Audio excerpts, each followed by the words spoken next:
السلام علیکم ورحمۃ اللہ وبرکاتہ۔ وعلیکم السلام ورحمۃ اللہ وبرکاتہ۔ کیا حال ہے سب کا؟ الحمدللہ۔ اسمائل کیوں نہیں کر رہے؟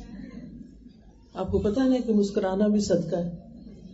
صبح صبح اگر ہم کوئی اور صدقہ نہیں کر سکتے تو کم از کم مسکرا تو سکتے ہیں نا، ٹھیک ہے نا۔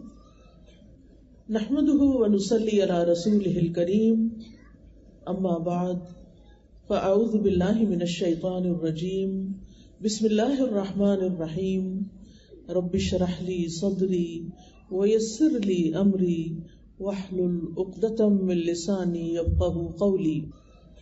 الحمد للہ الکریم الوہاب، الحمد للہ الرحیم التواب، الحمد للہ الہادی الی الصواب، مزیل الشدائد وکاشف المصائب، فارج الہم کاشف الغم، مجیب دعوت المضطر، سبحانہ یسمع جہر القول وخفی الخطاب۔ ہر طرح کی ہم اللہ تعالیٰ کے لیے ہے جو کرم کرنے والا ہے، عطا کرنے والا ہے۔ ہر طرح کی تعریف اللہ تعالیٰ کے لیے ہے جو بہت رحم فرمانے والا ہے، بہت توبہ قبول کرنے والا ہے۔ ہر طرح کی تعریف اللہ کے لیے ہے جو درست بات کی طرف رہنمائی کرنے والا ہے، جو سختیوں کو ہٹانے والا ہے، جو مصیبتوں کو دور کرنے والا ہے، پریشانیوں کو دور کرنے والا ہے، غموں کو مٹا دینے والا ہے، لاچار کی دعا قبول کرنے والا ہے۔ وہ پاک ذات جو ظاہری بات اور پوشیدہ بات کو بھی خوب سنتا ہے۔ یہ ہے ہمارا رب اللہ رب العالمین، جو صرف ہمارا نہیں بلکہ تمام جہانوں کا رب ہے۔ ہم اسی کی بندگی کرتے ہیں، اسی کی طرف لوٹتے ہیں، ہم اپنے تمام معاملات کو اسی کے سپرد کرتے ہیں۔ ہم غائبانہ طور پر اس پر ایمان رکھتے ہیں، ہم نے اس کو دیکھا نہیں، ہم پھر بھی اس کو مانتے ہیں، کیونکہ ہم جانتے ہیں کہ وہی ہمارا خالق ہے، وہی ہمارا مالک ہے، اور اسی نے یہ پوری کائنات بنائی ہے، اسی نے ہماری رزق روزی کا انتظام کیا ہے، اسی نے ہماری اس زندگی میں ہمیں نعمتیں عطا کی ہیں۔ وہی ہے جو مالک یوم الدین ہے، جس کی طرف ہم سب کو لوٹ کر جانا ہے اور پھر اس کے آگے جا کھڑے ہونا ہے۔ وہ دن جس میں ہم رب العالمین کے سامنے کھڑے ہوں گے، اس سے ملاقات کریں گے۔ کچھ ایسے لوگ ہوں گے جو بڑے ہی خوش قسمت ہوں گے، جنہوں نے اپنی یہ زندگی رب العالمین کی رضا میں گزاری، رب کو خوش کرتے ہوئے۔ لہذا اللہ سبحانہ وتعالی اس دن ان سے راضی ہو جائے گا، خوش ہو جائے گا، اور پھر ان کو بخش دے گا اور انہیں جنتوں میں بسائے گا۔ لیکن کچھ بدبخت ایسے بھی ہوں گے کہ جنہوں نے اس دنیا میں صرف اپنی خواہشات کی پیروی کی ہوگی، اللہ سبحانہ تعالیٰ کو ناراض کیا ہوگا۔ جب اللہ سبحانہ تعالیٰ سے ملاقات کریں گے تو اللہ تعالیٰ ان سے ناراض ہوگا، اور وہ اس وقت اللہ کو راضی نہ کر سکیں گے، کیونکہ اللہ کو راضی کرنے کے سارے موقع، ساری اپرچونٹیز انہوں نے گنوا دی، کھو دی۔ لہذا ہم سب کے پاس اس وقت ہے، آج دنیا میں ہمارے پاس وقت ہے کہ ہم اپنے گناہوں پر توبہ کریں، ہم اس کی طرف رجوع کریں، ہم اس کی طرف لوٹ جائیں، ہم اس کو راضی کر دیں، تاکہ وہ قیامت کے دن ہم سے راضی ہو جائے۔ جہاں تک اس دنیا کی حقیقت کا تعلق ہے تو ہم سب جانتے ہیں کہ اس زندگی میں جہاں نعمتیں ہیں، جہاں بہت سی ہمارے لیے اللہ سبحانہ تعالیٰ کی طرف سے عنایتیں ہیں، وہاں آزمائشیں بھی ہیں۔ ہم میں سے کوئی شخص بھی ایسا نہیں جو کسی نہ کسی آزمائش سے نہ گزر رہا ہو۔ ہاں یہ ہے، کسی کی آزمائش چھوٹی ہے، کسی کی بڑی ہے، اور ہم یہ بھی جانتے ہیں کہ سب سے زیادہ آزمائش تو پیغمبروں پر آئی ہے، اور کس طرح انہوں نے ان آزمائشوں کا مقابلہ کیا، کس طرح صبر کیا، کس طرح اللہ کے فیصلوں پر راضی رہے، اور کس طرح انہوں نے آزمائشوں کے باوجود، تکلیفوں کے باوجود، مسائل کے باوجود اللہ کے دین کا کام کیا، اللہ کے دین کو پہنچایا اور اللہ کو راضی کر گئے۔ انہوں نے اپنی ذمہ داریوں میں کسی قسم کی کوئی کوتاہی نہیں کی. سب سے زیادہ تکلیفیں اور آزمائشیں تو پیغمبروں پر آئیں. لیکن کیا آپ نے کبھی یہ سنا کہ پیغمبروں نے آزمائشوں کی وجہ سے، تکلیفوں کی وجہ سے اللہ کے دین کا کام چھوڑ دیا، پیچھے ہٹ گئے، گھروں میں بیٹھ گئے؟ نہیں، وہ ہر حال میں اللہ کے بندے بنے رہے اور لوگوں کو بھی اللہ سبحانہ وتعالیٰ کی طرف بلاتے رہے تاکہ ان کی یہ زندگیاں سنور جائیں. اللہ سبحانہ وتعالیٰ نے اس زندگی میں جو امتحان رکھے ہیں ہمارے لیے، وہ کس لیے ہیں؟ یعنی طرح طرح کی مشقتیں ہیں، مصیبتیں ہیں، تکلیفیں ہیں، غم ہیں، دکھ ہیں. اللہ تعالیٰ نے انسان کو جو پیدا کیا تو فرمایا لَقَدْ خَلَقْنَا الْإِنسَانَ فِي كَبَدٍ، کہ بلا شبہ یقیناً ہم نے انسان کو بڑی مشقت میں پیدا کیا. اس سے مراد وہ سختیاں اور وہ مصیبتیں ہیں جو انسان کو اس دنیا میں آتی ہیں، جنہیں انسان دنیا میں برداشت کرتا ہے، اور وہ مصیبتیں بھی ہیں جو آگے ہیں، جو قبر میں ہیں، برزخ میں ہیں، اور جو قیامت کے دن وہ برداشت کرے گا. قتادہ کہتے ہیں کہ انسان دنیا اور آخرت دونوں کی مصیبتیں جھیلتا ہے، اس لیے آپ اس کو مشقت میں پڑا ہوا ہی پائیں گے. یعنی انسان مشقت میں ہی ہوتا ہے، کبھی سردی کی مشقت ہے اور کبھی گرمی کی مشقت ہے، کبھی بھوک کی مشقت ہے، اور کبھی اولاد کی طرف سے کوئی تکلیف ہے، کبھی کوئی خوف ہے، کبھی کوئی غم ہے، کبھی کوئی بیماری ہے.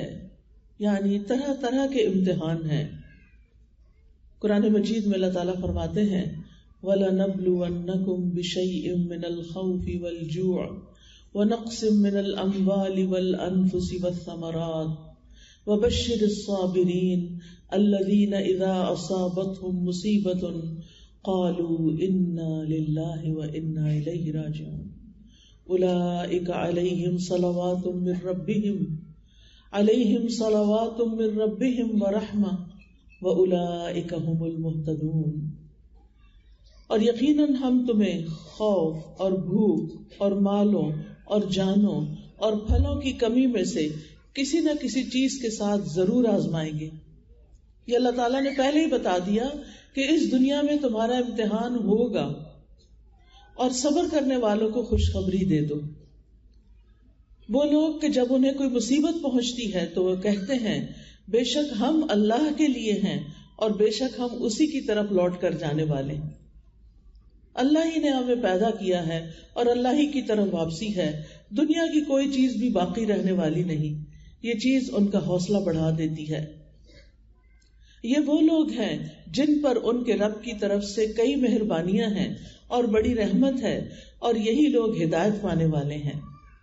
یعنی مصیبت آنے پر، تکلیف آنے پر جو لوگ اپنے رب کو یاد کرتے ہیں اور اس بات کو یاد کرتے ہیں کہ ہم بھی واپس جانے والے ہیں، اگر کوئی فوت ہو گیا ہے تو چند دن کے بعد ہم بھی دنیا سے رخصت ہونے والے ہیں.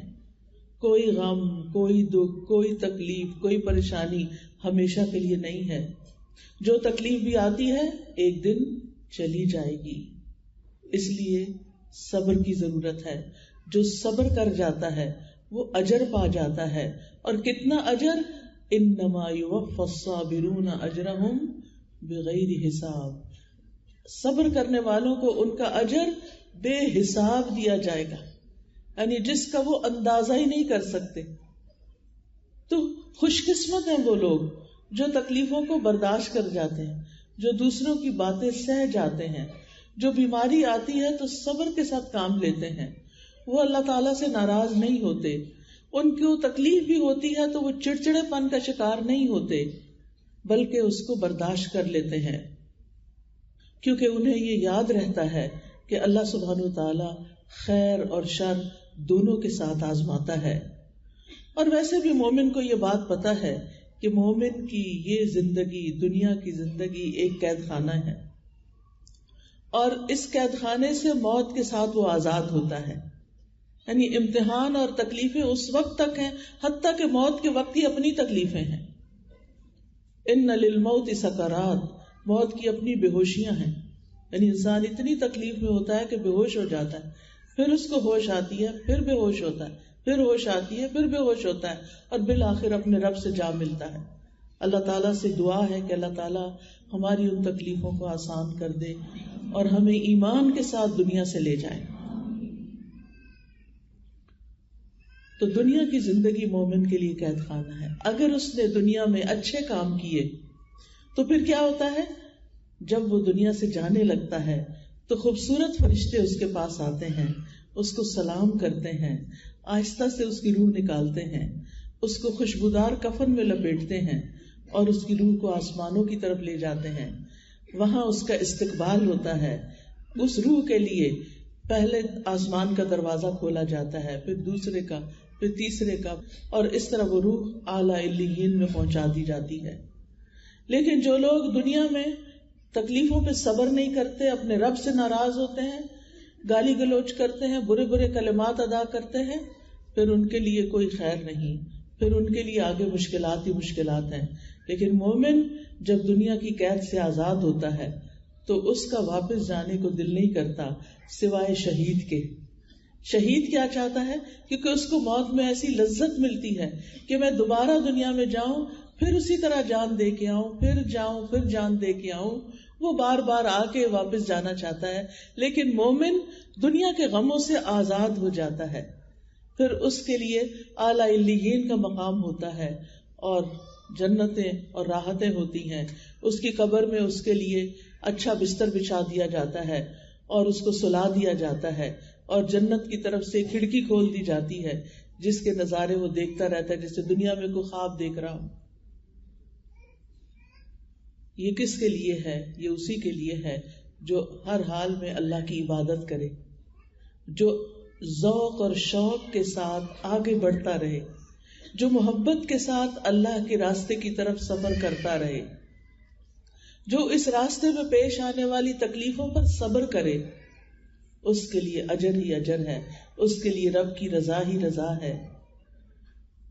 اور جو یہ یاد رکھتا ہے کہ تمام انبیاء تکلیفوں سے گزرے ہیں، انہوں نے صبر کیا اور سب سے زیادہ امتحان انبیاء پر آئے. ابو سعید رضی اللہ عنہ سے روایت ہے کہ وہ رسول اللہ صلی اللہ علیہ وسلم کے پاس آئے. آپ بخار میں مبتلا تھے تو انہوں نے اپنا ہاتھ آپ کی چادر پہ رکھا. کہا ہے اللہ کے رسول، آپ کا بخار تو بہت سخت ہے. آپ نے فرمایا بے شک ہمارا حال اسی طرح ہوتا ہے، ہم پر آزمائش زیادہ سخت ہوتی ہے اور ہمارا اجر بھی زیادہ ہوتا ہے. یعنی جس کی آزمائش بڑی اس کا اجر بھی بڑا، جس کی تکلیف زیادہ اس کا ثواب بھی زیادہ. پھر انہوں نے پوچھا اے اللہ کے رسول، لوگوں میں آزمائش کے لحاظ سے سخت کون ہوتا ہے؟ آپ نے فرمایا انبیاء. کہا پھر کون؟ آپ نے فرمایا علماء. کہا پھر کون؟ فرمایا نیک لوگ. اب ہونا تو یہ چاہیے تھا کہ جو نیک لوگ ہوں، یا عام طور پر لوگ یہی سمجھتے ہیں کہ اگر ہم نیک کام کر رہے ہیں، عبادت کر رہے ہیں، تو پھر ہماری زندگی میں تو کوئی مشکل نہیں ہونی چاہیے. نہیں، مشکلیں ہوتی ہیں ان کی زندگی میں، لیکن وہ برداشت کر کے خوشحال ہوتے ہیں، وہ دل سے خوش راضی رہتے ہیں، اور وہ سمجھتے ہیں کہ ہر لمحہ ہمارا اجر بڑھتا چلا جا رہا ہے. لہٰذا یہ چیز ان کو اطمینان دیتی ہے اور وہ اس پریشانی پہ پریشان نہیں رہتے ہر وقت، بلکہ اللہ سبحانہ وتعالیٰ کی طرف رجوع کرتے ہیں.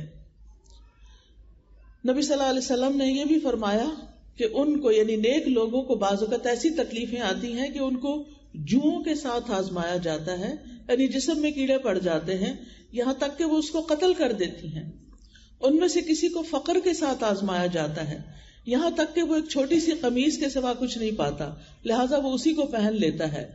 ان میں سے کچھ لوگ آزمائش پر بھی خوش ہوتے ہیں بنسبت اس شخص کے جو کچھ دیے جانے پر خوش ہوتا ہے.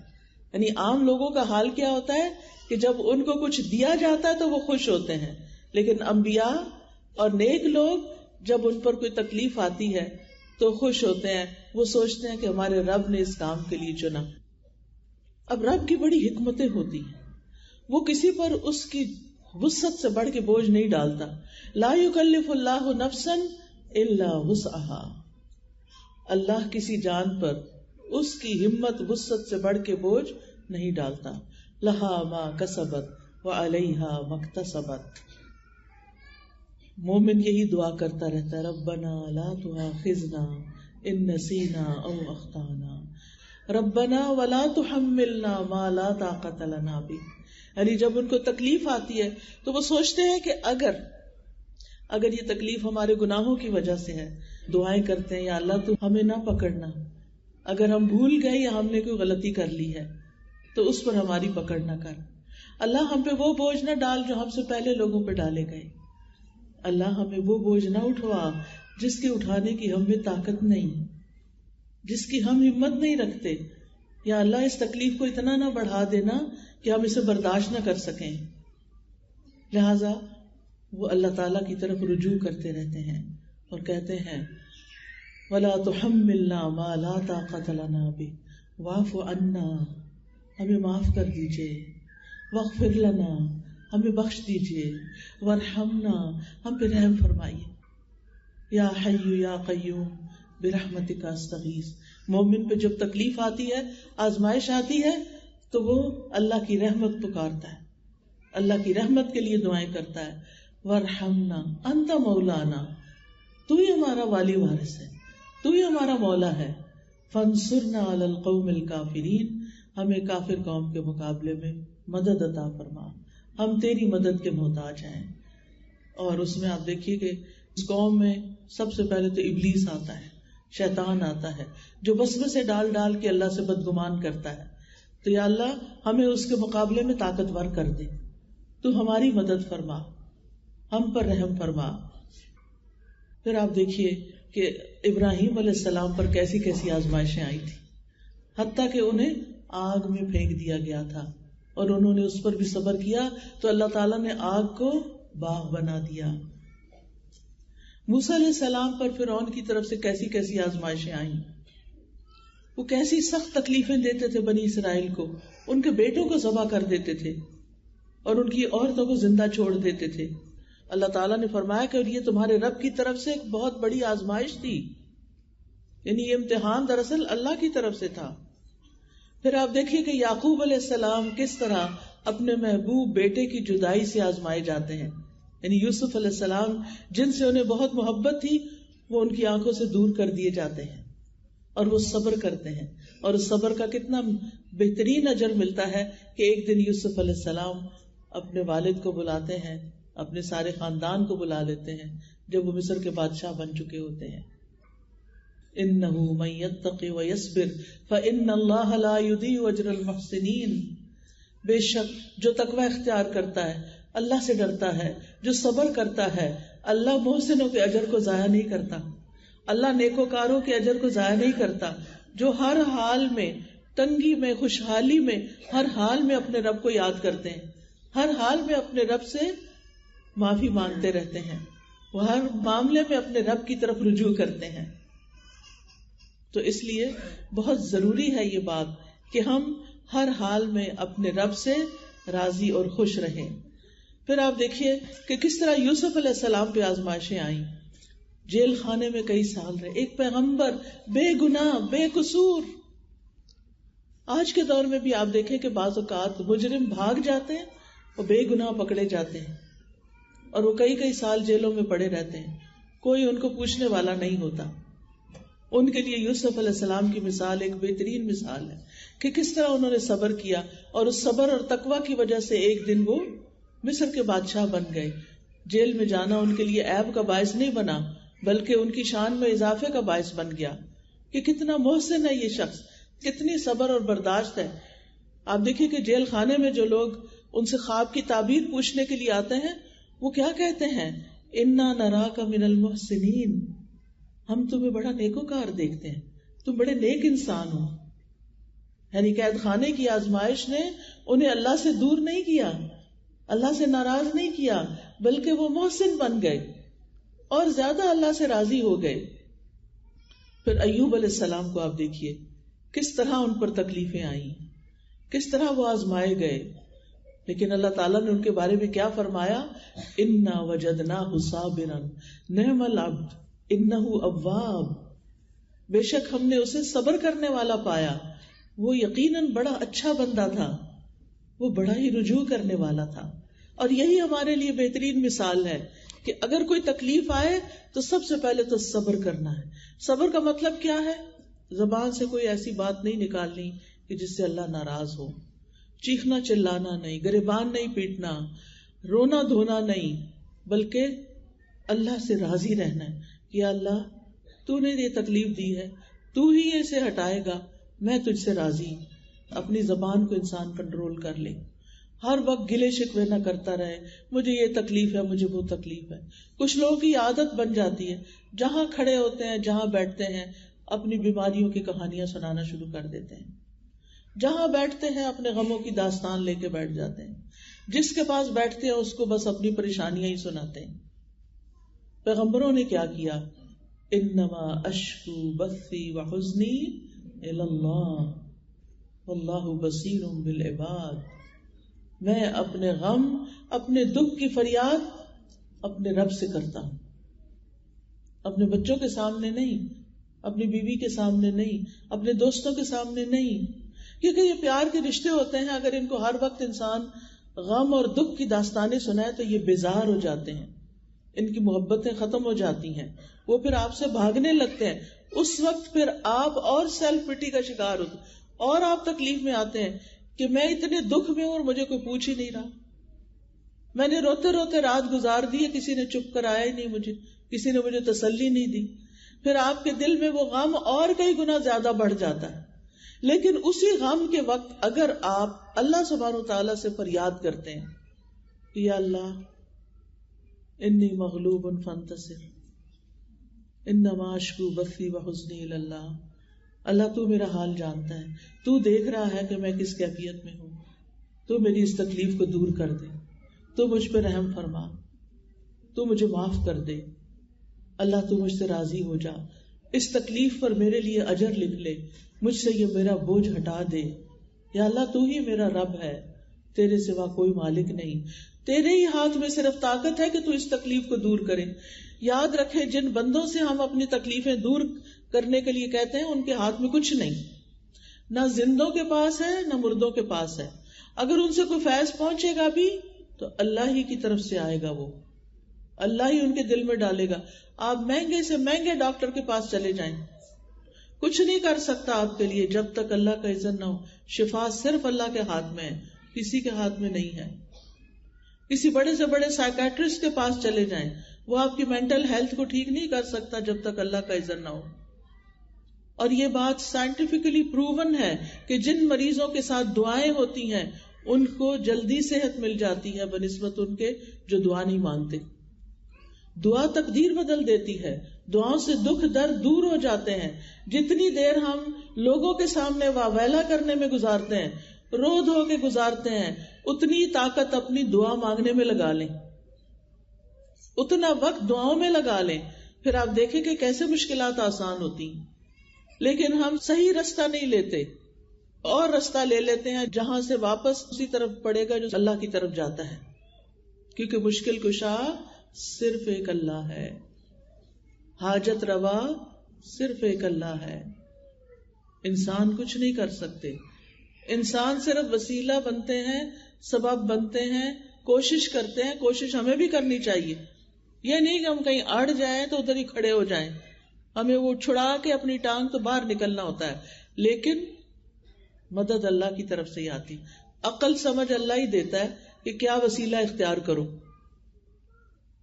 پھر اسی طرح ہم دیکھتے ہیں کہ نبی صلی اللہ علیہ وسلم ہر طرح کی تکلیفوں سے آزمائے گئے. یتیم پیدا ہوئے، ماں بھی فوت ہو گئی چھوٹی عمر میں، پھر دادا فوت ہو گئے، پھر چچا مددگار تھے عین مصیبت کے سال، وہ بھی فوت ہو گئے.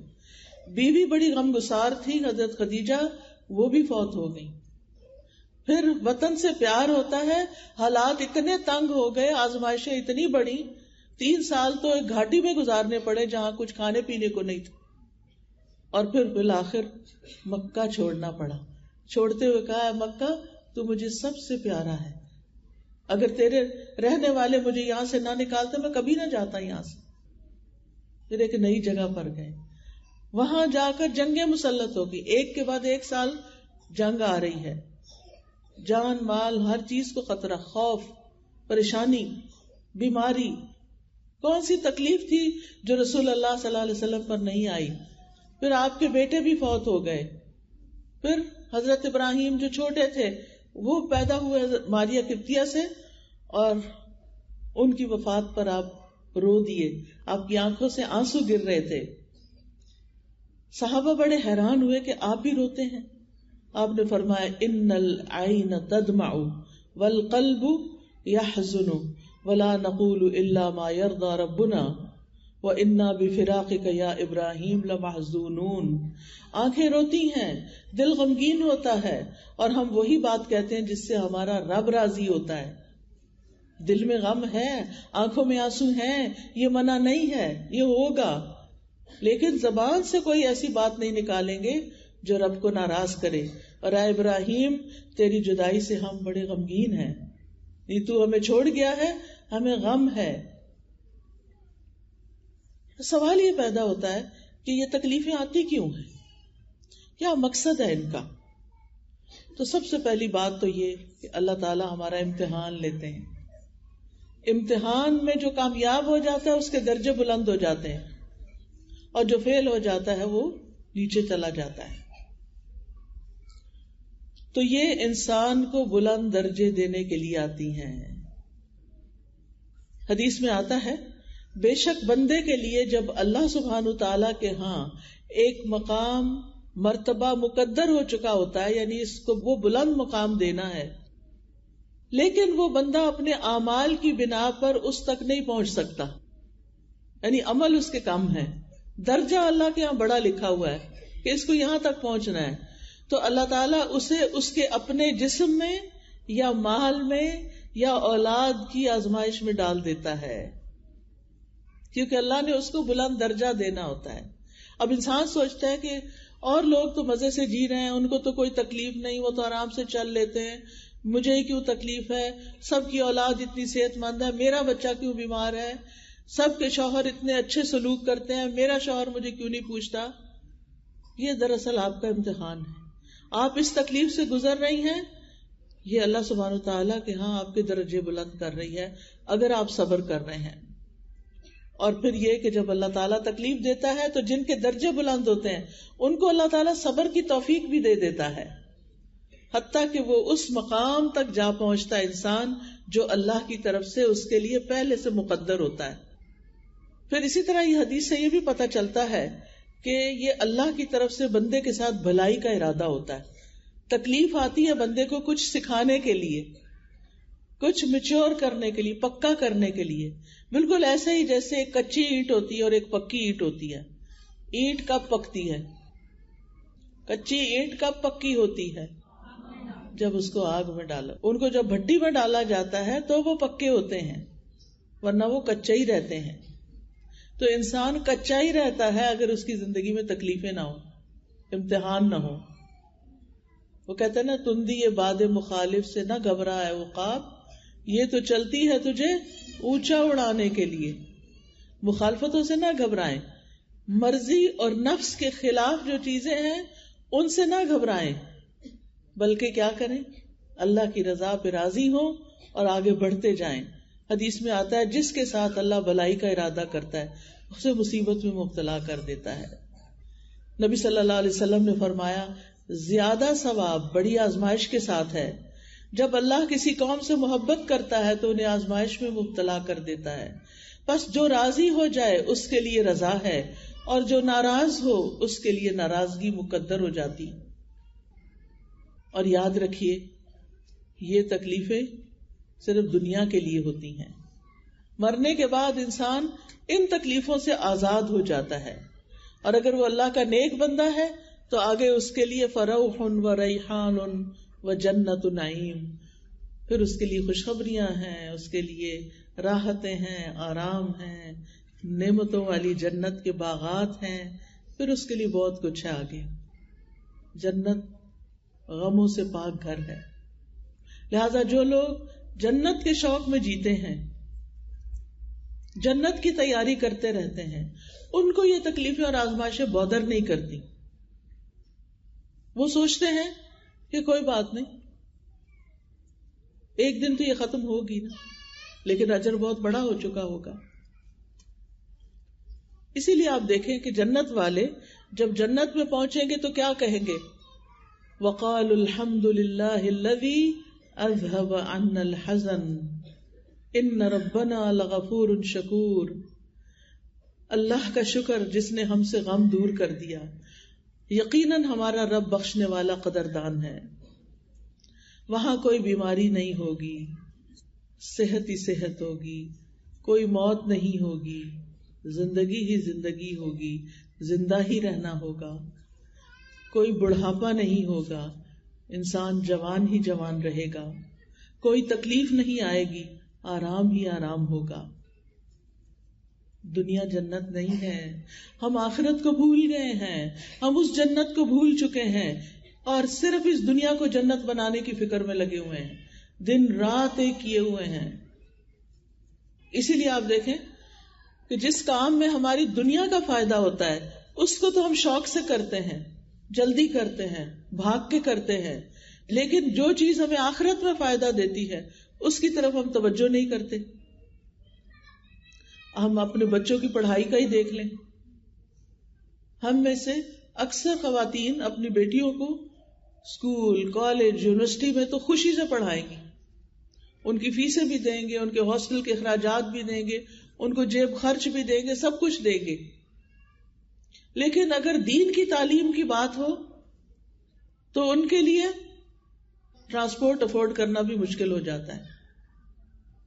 حالانکہ ہمیں اچھی طرح پتا ہے کہ دین کا علم حاصل کرنے سے انسان کی دنیا بھی سنورتی ہے، دنیا میں بھی جینے کا ڈھنگ آتا ہے اور آخرت بھی سنورتی ہے. ہم اس دنیا کے لیے نہیں بنے، لیکن افسوس یہ کہ ہم مسلمان ہی دنیا کے پیچھے بھاگے چلے جا رہے ہیں. ہم اپنی زندگی کا ایک سال بھی اللہ کو دینے کو تیار نہیں ہوتے کہ ہم اس میں کچھ سیکھیں یا سکھائیں. آپ دیکھیے بعض اوقات ہم دین سیکھ لیتے ہیں لیکن دوسروں کو سکھاتے نہیں. تو اس کی مثال ایسے ہی ہے کہ جیسے ہم گروسری کریں، کھانا پکائیں، خود ہی کھا لیں اور کسی اور کو نہ کھلائیں. کچھ لوگ تو عمل ہی نہیں کرتے، لہذا وہ کھانا پکا کے رکھ دیتے ہیں، نہ خود کھاتے نہ کسی کو دیتے، اور جب وہ خراب ہو جاتا ہے تو پھینک دیتے ہیں. ہم کن لوگوں میں سے ہیں جو کھانا پکانا ہی نہیں چاہتے، یا پکا کے خود ہی کھانا چاہتے ہیں، یا پھر پکاتے بھی ہیں، کھاتے بھی ہیں اور کھلاتے بھی ہیں؟ بہتر کون ہے؟ جو تینوں کام کرے. تو ہمیں اپنی زندگی میں دین سیکھنا بھی چاہیے، عمل بھی کرنا چاہیے اور دوسروں کو بھی سکھانا چاہیے. جتنے زیادہ لوگوں کو سکھائیں گے اتنا ہی بڑا صدقہ جاریہ بنتا جائے گا. جتنے زیادہ لوگوں کو پڑھائیں گے. میں جانتی ہوں کچھ خواتین کو جو منت سماجت کر کے اپنی بچیوں کے داخلے جو ہے وہ لدھا میں کرا دیتی ہیں تاکہ ہماری بچیاں دین پڑھ جائیں، ہمارے لیے صدقہ جاریہ بن جائیں، ان کی دنیا بھی سنور جائے. یہ کبھی نہیں ہو سکتا کہ ایک انسان دل لگا کے قرآن پڑھے پھر اس انسان کی دنیا کی زندگی میں خوشحالی نہ آئے، اس کے دل کے اندر راحت اور اطمینان نہ ہو، سکون نہ ہو اور اس کی آخرت اچھی نہ ہو. کیونکہ اہل القرآن جو ہیں وہ اللہ کے خاص بندے ہوتے ہیں، اللہ کے خاص بندے. قیامت کے دن ان کے ساتھ VIP سلوک کیا جائے گا، ان کو بخش دیا جائے گا، ان کے درجے بلند کیے جائیں گے. یہ دنیا تو گزری جائے گی، کیوں نہ ہم اپنے وقت کا کچھ حصہ سیکھنے میں لگائیں پہلے اور پھر سکھانے میں لگائیں تاکہ دنیا سے جہالت ختم ہو. اور پھر ایک اور چیز یہ مشکل آتی ہے کہ بعض اوقات گھر والے اجازت نہیں دیتے، اب بہت پڑھ لیا تم نے، اب دوسروں کو پڑھانے کی ضرورت نہیں، یعنی زندگی کا کچھ وقت بھی اس کام کے لیے نہیں لگانے دیتے. ایسے ماں باپ کو نصیحت کروں گی کہ وہ اپنے لیے اپنی اولاد کو صدقہ جاریہ بنائے. آپ کی اولاد جو نیک کام کرے گی وہ آپ کے لیے ثواب کا باعث ہوگا. خاص طور پر مرنے کے بعد جب انسان اپنی قبر میں ہوتا ہے اور اس کا درجہ بلند ہوتا ہے، اس کی جنت بڑی ہو جاتی ہے، تو پوچھتا ہے کہ یہ سب کیسے ہوا؟ بتایا جاتا ہے یہ تمہاری اولاد کی بخشش کی دعا کی وجہ سے. تو جس اولاد کو استغفار ہی نہیں کرنی آتی، جس کو ہم نے صرف دنیا کا مال کمانا سکھایا ہے، اس کو ہم نے صرف دنیا کی محبت دی ہے، تو پھر آپ سوچئے کہ وہ آپ کے مرنے کے بعد آپ کے لیے کیا دعا کرے گا. اس کو تو جنازہ بھی نہیں پڑھنا آتا، وہ کیا کھڑا ہو کے کہے گا، کون سی دعا پڑھے گا. تو آپ دیکھیے ہماری خوش قسمتی اسی میں ہے کہ ہم خود بھی اور اپنی اولادوں کو بھی دین کی طرف لگائیں. دنیا کا علم حاصل کریں، اس سے میں منع نہیں کرتی، کیونکہ دنیا میں رہنا ہے، ضرورت ہے وہ بھی، لیکن دنیا میں تو چند سال رہنا ہے اور آخرت میں ہمیشہ ہمیشہ کے لیے رہنا ہے. دنیا میں آپ اپنے لیے ایک محل بھی بنا لیں تو بہرحال اس کو چھوڑ کے جانا.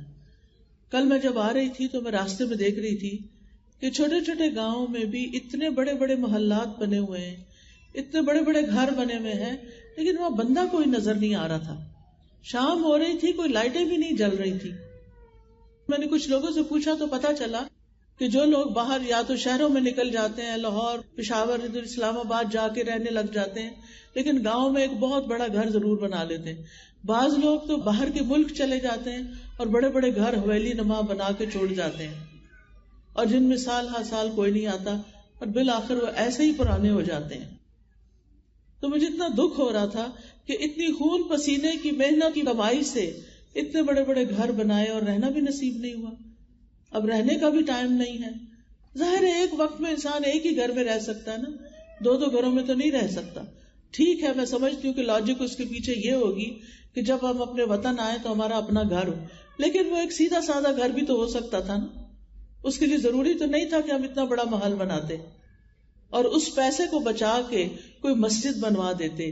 کیونکہ جو ایک چھوٹی سی مسجد بھی بناتا ہے، حدیث میں آتا ہے اس کے لیے اللہ تعالیٰ جنت میں گھر بنائیں گے. تو دنیا میں کوئی مدرسہ بنوا دیتے، کوئی نیکی کا کام کرتے، تاکہ آخرت میں ہمارے لیے کوئی جنت میں جگہ ہوتی. اللہ کے نام پہ اپنی زمین دیں گے تو اللہ کی زمین میں سے حصہ ملے گا نا. اللہ کے نام پہ کوئی پڑھنے پڑھانے کی جگہ بنا کے دیں گے، پڑھنے پڑھانے والوں کو اسپانسر کریں گے تو انشاءاللہ وہاں اللہ سبحانہ وتعالیٰ قدردانی فرمائے گا. لیکن اگر آپ نے اپنا سارا مال صرف دنیا کی شان و شوکت میں لگا دیا تو پھر وہاں کیا ہوگا، وہاں کیا ملے گا؟ وہاں کے لیے تو کچھ بھیجا ہی نہیں.